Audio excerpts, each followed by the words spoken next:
Have you ever stopped to think about those everyday items in your fridge? How some unassuming things like cream might actually be part of this massive, multi-billion-dollar global picture, It's funny you say that. right?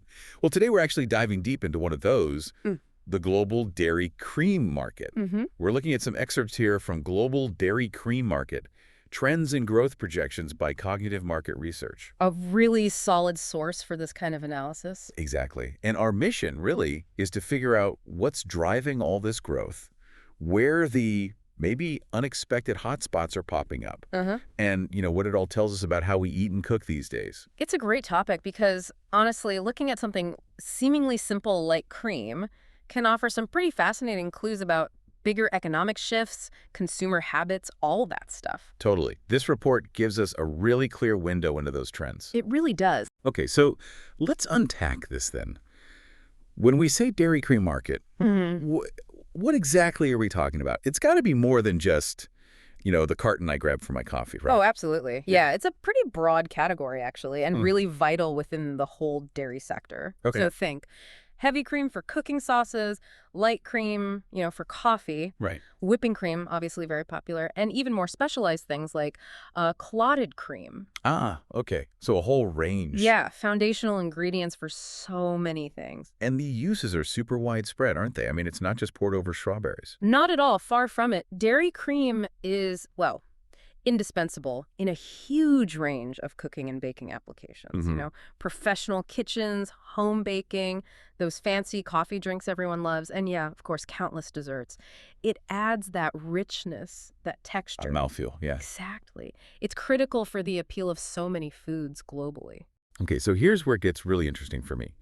Because the scale, Mhm. it's not some tiny niche thing. Cognitive market research put the global market value at nearly $14 billion back in 2021. 14 billion. And the projections, they're saying it's on track to hit almost $16 billion by 2025, Right around the corner. and then keep climbing to over, $20.9 billion by 2033? Wow. That's serious growth. It is. That works out to an average annual growth rate, the CAGR, right, Mm-hmm. of about 3.46% between 2025 and 2033. Which is a very healthy, steady climb. So the big question is why?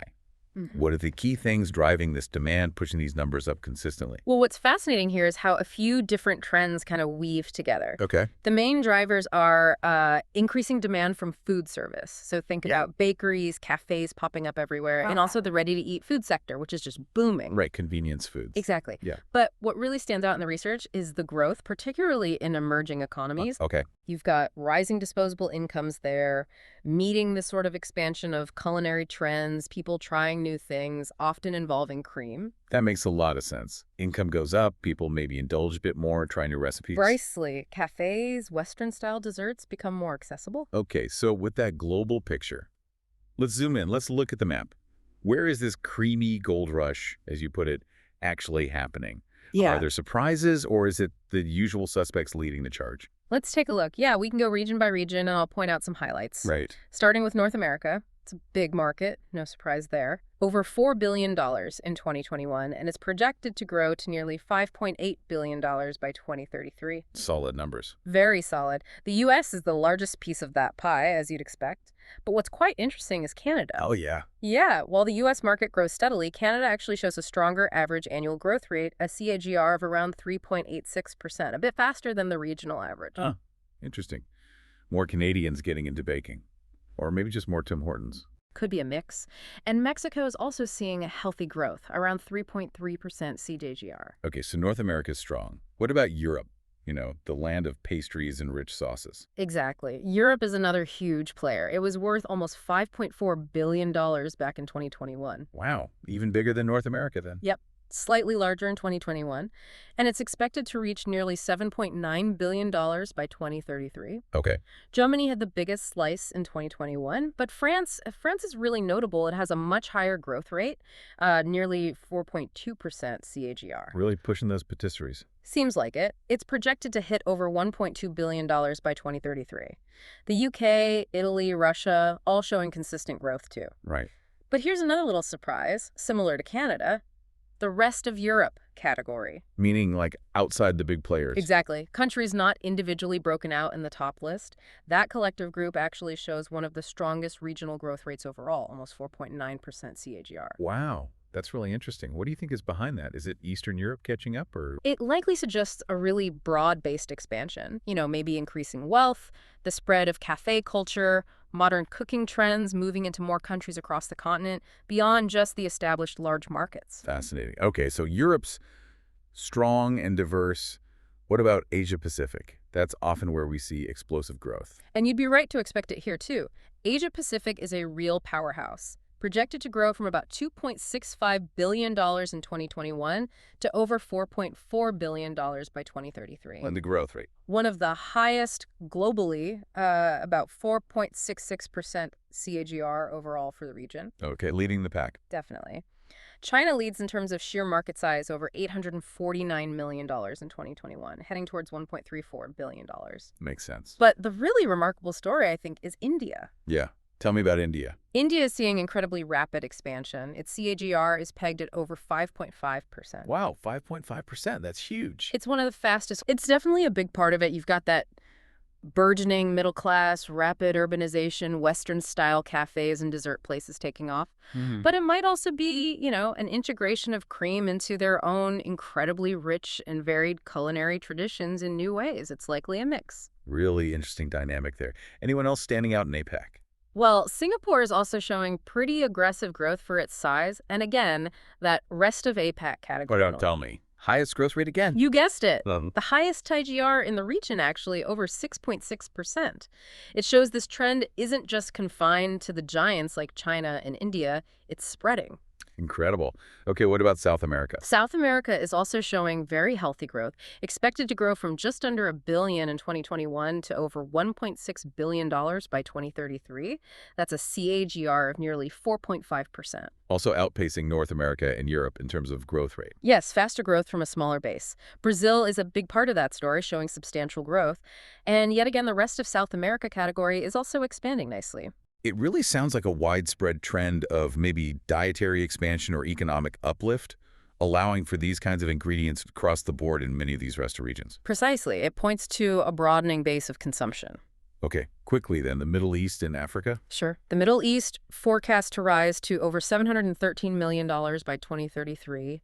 Saudi Arabia is the biggest player there. Turkey, UAE also showing upward trends, which fits with their development patterns. Right. And Africa, steady growth here too, projected to reach over $529 million by 2033. Nigeria and South Africa are the key markets, both showing consistent, if not explosive, growth. Okay, wow. That's a lot of numbers, a lot of regions. Yeah. So bringing it all together, after sifting through all this, what's the main takeaway? What does it all mean? Well, if you connect the dots, I think it paints a really powerful picture. It's a testament to shifting global tastes and ongoing economic development, really.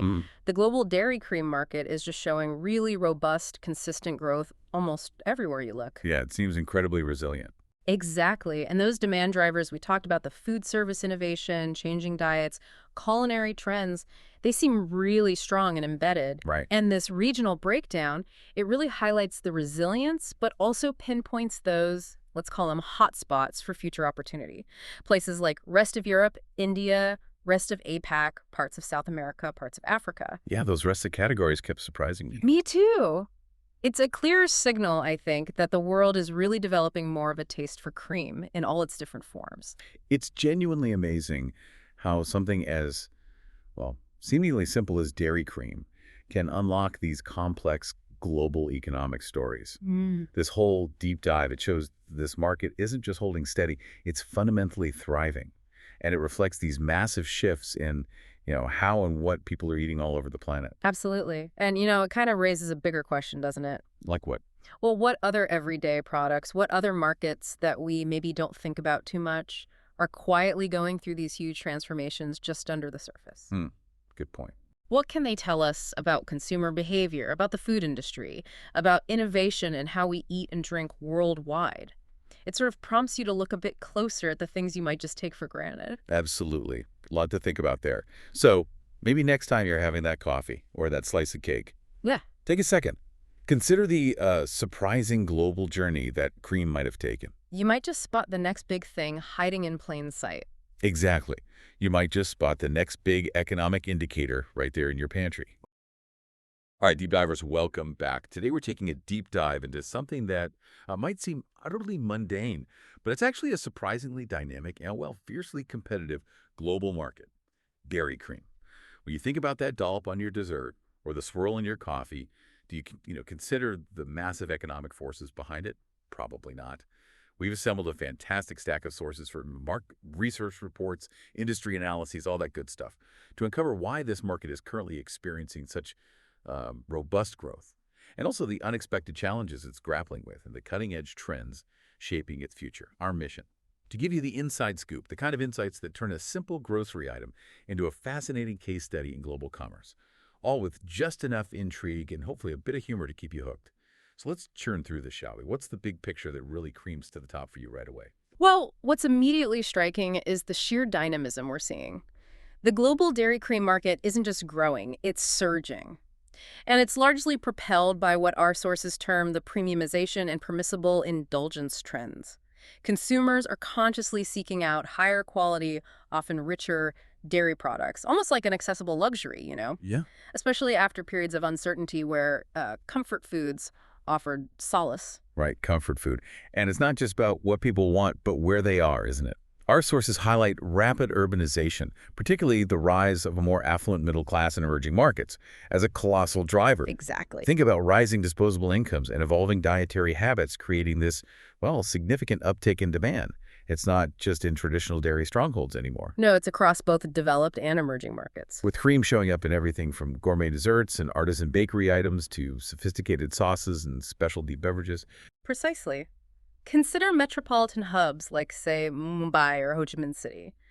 There's a noticeable explosion in specialty coffee culture, where rich dairy cream or whipped toppings, they're not just an add-on anymore. They're a core part of the beverage experience. Uh-huh. It's no longer just a European or North American trend. It's truly global. So my extra whipped cream on my latte isn't just a personal indulgence. Huh. It's a measurable data point in a global market trend. I knew I was influencing something.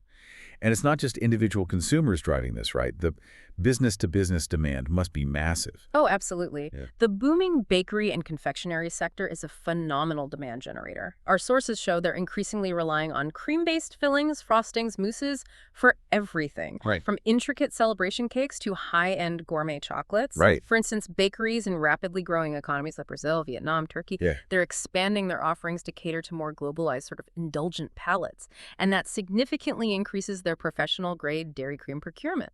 And it stretches far beyond just sweet treats, I imagine. Indeed.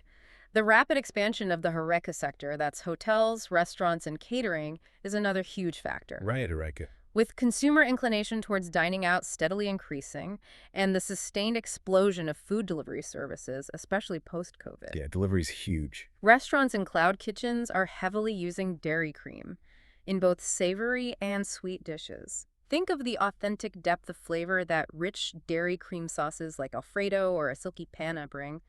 Panna cotta. Exactly. Yeah. For Italian-themed fine dining establishments in urban centers, it's often a foundational ingredient for quality and taste. Okay, so we're seeing a booming market, Hmm. driven by everything from lattes to luxury pastries. Mm. But as with any major industry, there are significant cracks in this creamy facade. What are the primary roadblocks, the challenges dairy cream is hitting? Yeah, that raises an important question. Despite its robust growth trajectory, the market faces notable hurdles. Heightened health consciousness among consumers is prompting a gradual but significant shift towards low-fat, cholesterol-free alternatives. Okay. This trend is particularly pronounced in developed markets, think the United States, Germany, where clean label demands and the rising popularity of veganism are fundamentally reshaping consumption patterns. So while some of us are embracing that indulgent, creamy goodness, a substantial segment is actively looking for different options. Are plant-based alternatives truly making a significant dent in what was once exclusively dairy territory? They are. And it's more than just a dent. It's a strategic pivot for many companies. Right. Plant-based alternatives like oat cream, almond, or cashew-based creamers, they're making considerable inroads. Yeah. into both retail and food service channels. Right. However, it's crucial to note that while they're gaining traction, they haven't yet consistently matched dairy cream's culinary versatility and texture, not for all applications. Oh, okay. Especially when it comes to things like whipping volume or, complex sauces. That's still a technical frontier, really. Gotcha. What other challenges are squeezing the industry's margins? Price volatility in raw milk. That's the absolute core input.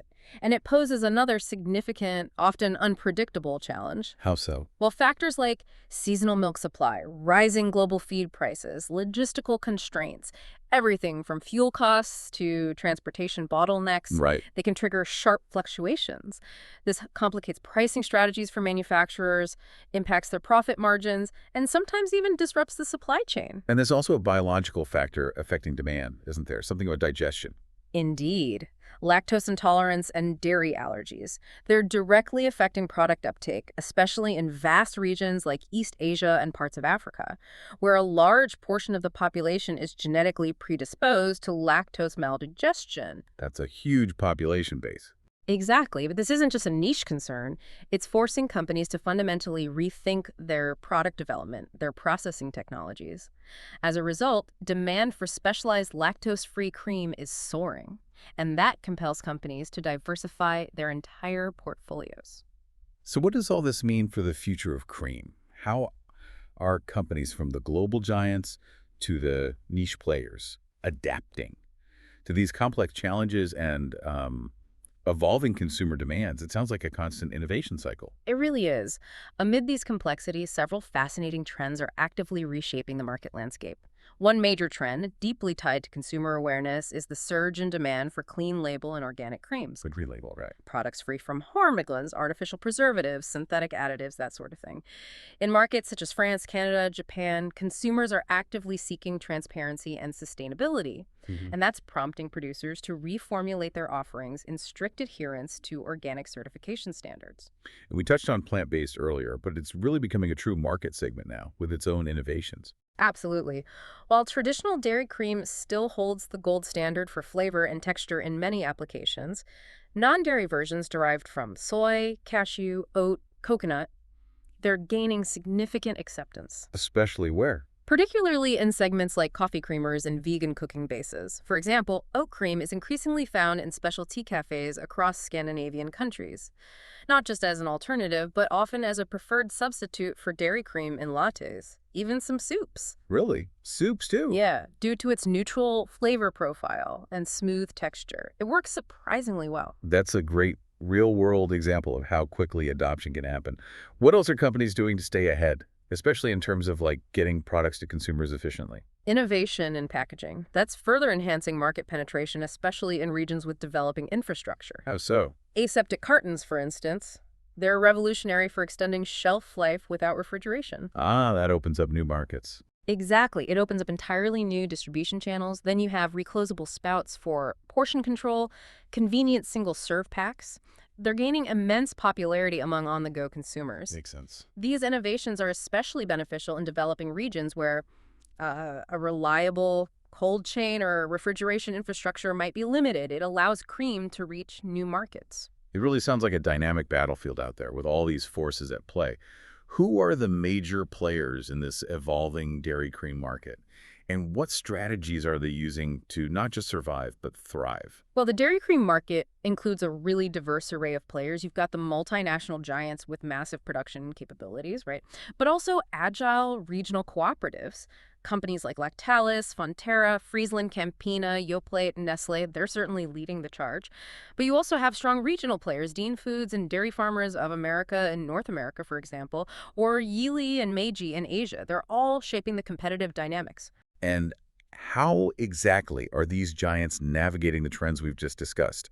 Are they simply reacting, or are they, driving the change? It's a fascinating blend of both, actually. They're employing highly strategic initiatives that go way beyond simple new product launches. Like what?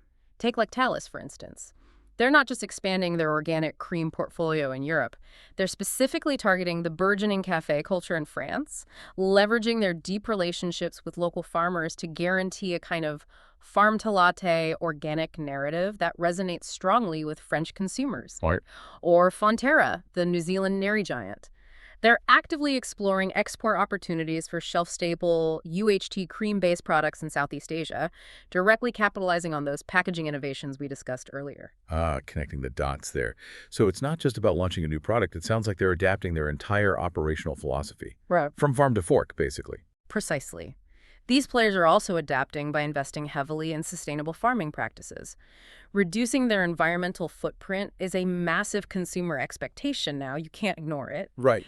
They're upgrading supply chain efficiency to mitigate volatility and, crucially, enhancing their digital marketing capabilities to connect directly with a more discerning consumer base. So online matters more now. Definitely. The competitive landscape is further shaped by factors like gross margins, market share battles, fierce brand loyalty, and the ability to rapidly respond to trends like plant-based nutrition and functional foods. Plus, many of these companies implemented really agile strategies to recover from COVID-19 disruptions. Things like reevaluating product SKUs, rapidly shifting to e-commerce platforms, reinforcing supply chain resilience. It was a major test. What stands out to you about how these companies are truly competing in such a fast-moving environment? What's truly striking is their multi-pronged approach and their inherent agility. They're not just reacting to trends, they're proactively investing in R&D for next-gen plant-based alternatives, while simultaneously doubling down on sustainable dairy farming and premium dairy offerings. Hedging their bets. Exactly. They're essentially hedging their bets on the future of cream itself, whether it's from a cow or an oat. It's really a testament to how established industries must constantly innovate to remain relevant. So from indulgent desserts to savory sauces, and from traditional dairy to innovative plant-based alternatives, the global dairy cream market is truly a fascinating blend. Shifting consumer desires, cutting-edge technological innovation, and fierce intelligent competition. It's a perfect example, really, how even seemingly simple, everyday products are at the intersection of powerful global economic trends, evolving health perceptions, and increasingly complex supply chain dynamics. For you, our listener, the next time you're enjoying a dish or drink with cream, perhaps you'll think about the complex global forces and the strategic ingenuity at play behind that smooth, rich texture. And consider just how quickly this surprisingly dynamic market is transforming right before our eyes.